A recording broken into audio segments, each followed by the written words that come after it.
Cześć, Mateusz z tej strony i zapraszam Was do drugiego odcinka przeglądów newsów zegarkowych z tego, co się wydarzyło od odcinka pierwszego, a wydarzyło się troszkę.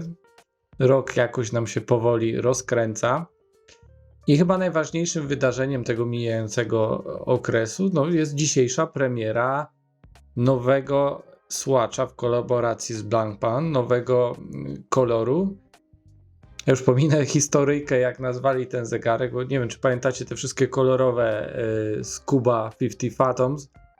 Były inspirowane konkretnym oceanem, każdy kolor przypisany do jakiegoś oceanu. Teraz dostaliśmy czarny. Jako że na naszej planecie zabrakło oceanów i żaden z nich nie bardzo chciał być czarnym, to dostaliśmy zegarek inspirowany jakimś oceanem, który rzekomo jest na Księżycu. No ale mniejsza z tym. Mnie te historie dopowiadane do zegarków zazwyczaj nie za bardzo obchodzą. Obchodzi mnie sam zegarek.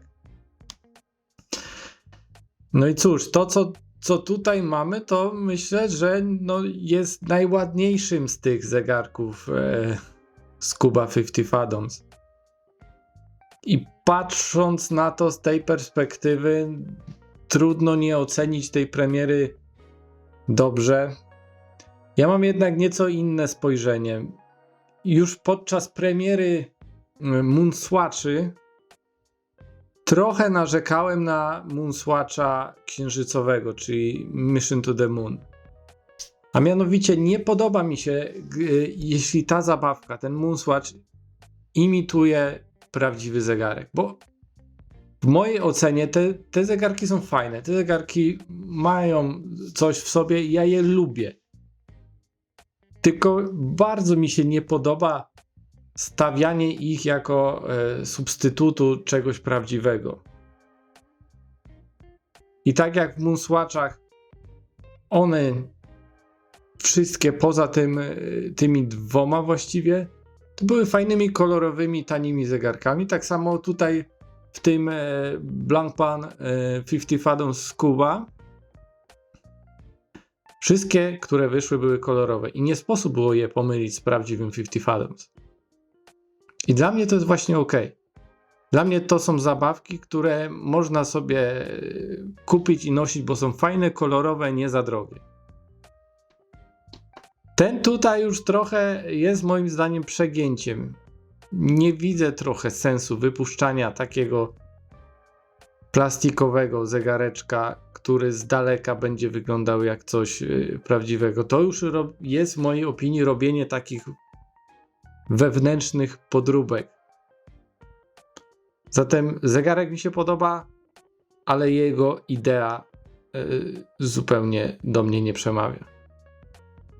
Dostaliśmy również nowy wariant Seiko Prospex Diver GMT.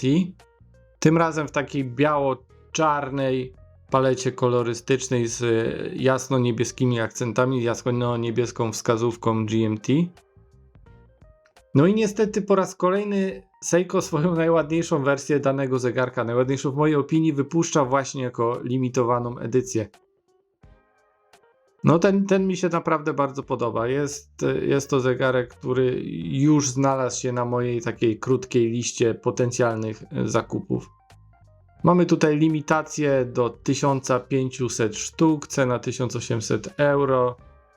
Myślę, że nie powinien być jakoś trudno dostępny. No zastanowię się nad tym zegarkiem. To jest moim zdaniem całkiem fajna premiera i szkoda, że jako limitowana edycja.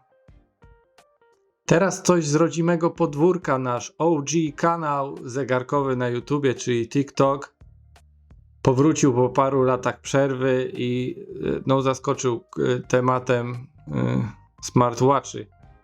I trochę gównoburzy się wylało na forach, na grupach i w komentarzach. Gównoburzy oczywiście bezsensownej, ale wynikającej trochę z tego, że ten odcinek nazywał się na początku inaczej. Nazywał się coś w stylu: przez cały rok nosiłem tylko jeden zegarek i był nim Apple Watch. I ludzie zaczęli się zastanawiać, czy ktoś, kto nosi Apple Watcha, powinien nagrywać filmy na temat zegarków i No i chyba poważnie na ten temat dyskutowali. Ja apeluję troszkę luzu. A to, czy jakaś osoba ma kompetencje do nagrywania na temat zegarków, to wyjdzie samym filmikiem, a nie tym, co nosiła przez dany rok. Więc naprawdę trochę luzu dla autora, bo nie ma w tym filmie nic kontrowersyjnego, a jego wybór co zakłada na nadgarstek. Także proszę o trochę mniej kija w dupie, jeśli chodzi o podejście do tego hobby. To są tylko zegarki. Omega wypuściła film podsumowujący premiery zeszłoroczne. Ja z ciekawości obejrzałem, czy czasem robiąc ranking zeszłorocznych premier czegoś ciekawego nie ominąłem i na szczęście, czy tam nieszczęście nie ominąłem.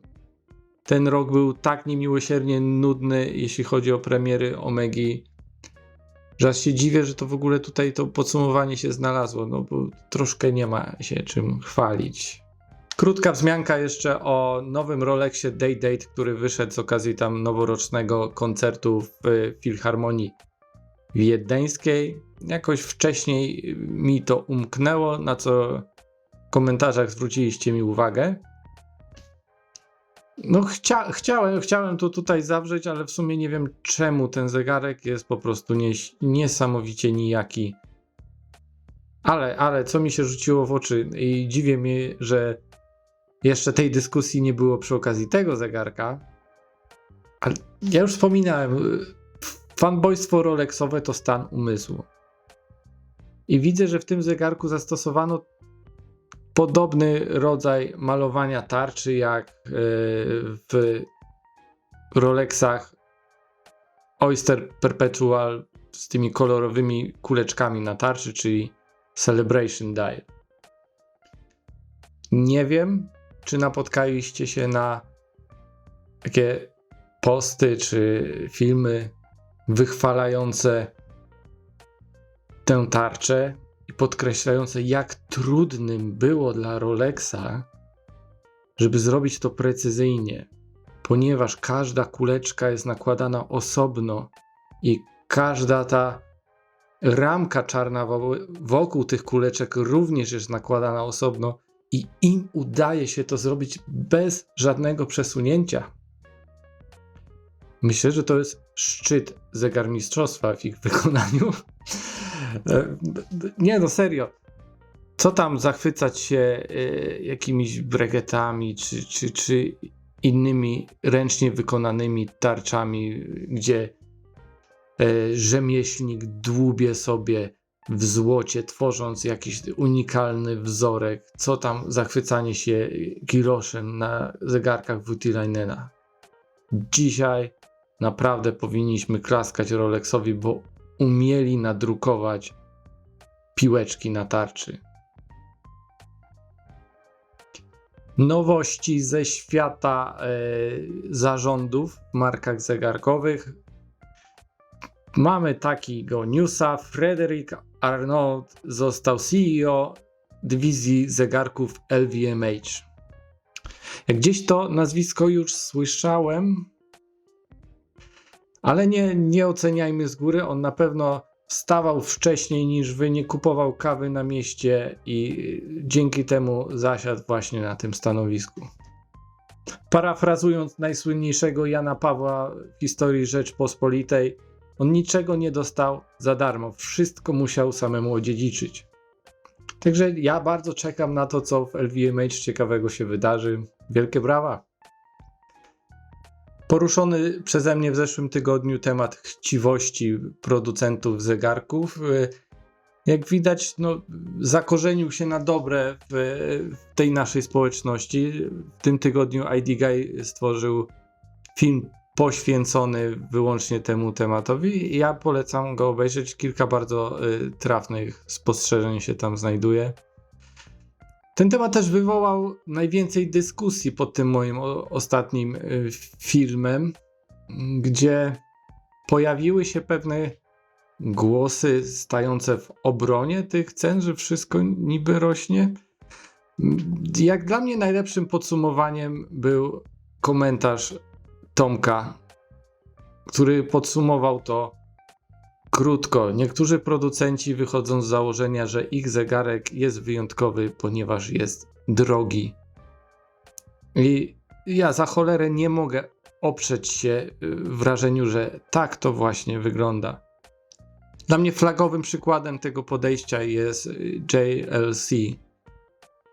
Ich zegarki w ostatnich latach horrendalnie zdrożały tylko po to, żeby cena ich produktów odzwierciedlała ich pozycję w tej branży, ich pozycję według ich własnego mniemania. Dlatego ja naprawdę coraz mniej jestem zainteresowany nowymi zegarkami. Kiedy relacja ceny z produktem zaczyna odjeżdżać tak bardzo, we mnie jest jakiś wewnętrzny bunt. Mimo że kocham zegarki, jestem od nich uzależniony, to nie lubię czuć się dymany, a tymi cenami, no tak się właśnie czuję. Mam tu jeszcze dla Was nowość, której pewnie się po mnie nie spodziewaliście, że o niej wspomnę. Chodzi o nowy zegarek Venezianico. Ja generalnie w ogóle nie jestem zainteresowany mikrobrandami, ale z jakiegoś powodu ta marka do mnie trafia swoim designem. A kiedyś kupiłem na prezent zegarek tej marki jeszcze przed rebrandingiem, nazywali się wtedy troszeczkę inaczej. I byłem dość pozytywnie zaskoczony jakością. No ale jesteśmy tu i teraz. Zegarki nazywają się Venezianico i dostaliśmy zegarek nazwany Redentore Historia Temporis, którego tarcza jest wygrawerowana i ten grawer odzwierciedla jakąś starą monetę, którą zeskanowali, żeby ten grawer wykonać 1:1 z tym, co znajdowało się na tej monecie.